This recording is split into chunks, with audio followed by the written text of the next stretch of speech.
তখন পরের দিন যাওয়ার পরে নবী আলাইহিস সালাম জিজ্ঞেস করলেন, কি খবর তোমার আসামির? আবু হুরায়রা বললেন, ইয়া রাসূলুল্লাহ, আসামি তো আবারও আসছে, আবারও ধরছি, তবে সে আমার একটা জিনিস শিখাইছে, এই জন্য তারা ছেড়ে দিছি। রাসূল আকরাম সাল্লাল্লাহু আলাইহি ওয়াসাল্লাম বলেন যে কি শিখাইছে? বলেন যে এই জিনিস বলছে।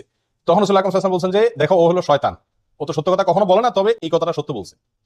এবারে একটা মজার ঘটনা বর্ণিত আছে আবু হুরায়রা রাদিয়াল্লাহু তাআলা আনহু থেকে। আবু হুরায়রা রাদিয়াল্লাহু তাআলা আনহুকে রাসূল আকরাম সাল্লাল্লাহু আলাইহি ওয়াসাল্লাম একবার যাকাতের মাল পাহারাদারি করার জন্য রাতে নাইট গার্ড হিসেবে নিয়োগ দিলেন। তিনি রাতে পাহারাদারি করতেছিলেন, হঠাৎ করে ওই মাল পাহারাদারি করার অবস্থায় দেখলেন যে একটা লোক আসলো, আইসা ওখান থেকে কিছু মাল নিয়ে চলে যাচ্ছে। তিনি খপ করে ধরলেন, ধরে বললেন, এই মিয়া, যাকাতের মাল থেকে তুমি চুরি করতেছো?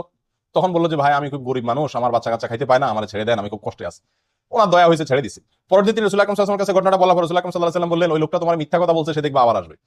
ঠিকই পরের দিন আবার আসছে এবং একইভাবে একই সে সুর তুলছে। তখন তিনি খুব শক্তভাবে ধরলেন, আবার সে অনুনয় করার পরে ওনার দিলেন, মায়া হলো, ছেড়ে দিলেন। পরের দিন রাসূল আকরাম সাল্লাল্লাহু আলাইহি ওয়াসাল্লামের কাছে যাওয়ার পরে আবার বললেন, ইয়া রাসূলুল্লাহ, একইভাবে আসছে। রাসূল আকরাম সাল্লাল্লাহু আলাইহি ওয়াসাল্লাম বললেন যে কি বলছে? বলে এটা বলছে। তখন তিনি বললেন যে সে মিথ্যা কথা বলছে, আবার আসবে। 3 নম্বর দিন আবার আসছে। আসলে আবু রাদিয়াল্লাহু তাআলা এইবার ধরছে, ভালো করে জাবড়ায়, তোমার আজকে আর ছাড়তেছি না, আমি রাসূল আকরাম সাল্লাল্লাহু আলাইহি ওয়াসাল্লাম নিয়েই ছাড়বো আজকে তোমাকে, মিথ্যা কথা বলো প্রতিদিন তুমি। তখন সে বলতেছে, ভাই, আমি তোমাকে একটা খুব বড় গুরুত্বপূর্ণ জিনিস শিখাই দেবো, আত্মরক্ষার জন্য বিরাট একটা সূত্র তোমাকে বলে দিব, তুমি আমাকে সেই বিনিময়ে ছেড়ে দাও। তো বলেন যে কি বলে দিবা, বলো দেখি। তখন লোকটা বললো যে দেখো, তুমি যদি প্রতিদিন রাতে শোয়ার সময় আয়াতুল কুরসি পড়ো আর পড়ে ঘুমাও, তো শয়তান তোমাকে অ্যাটাক করতে পারবে না, আল্লাহ তাআলা তোমাকে হেফাজত করবেন ফেরেশতাদের মাধ্যমে, আল্লাহ তাআলা তোমাকে হেফাজত করবেন। এই কথা শোনার পরে আবু হুরায়রা চিন্তা করছেন যে একটা ভালো জিনিস শিখেছে, যখন ছেড়ে দিছি।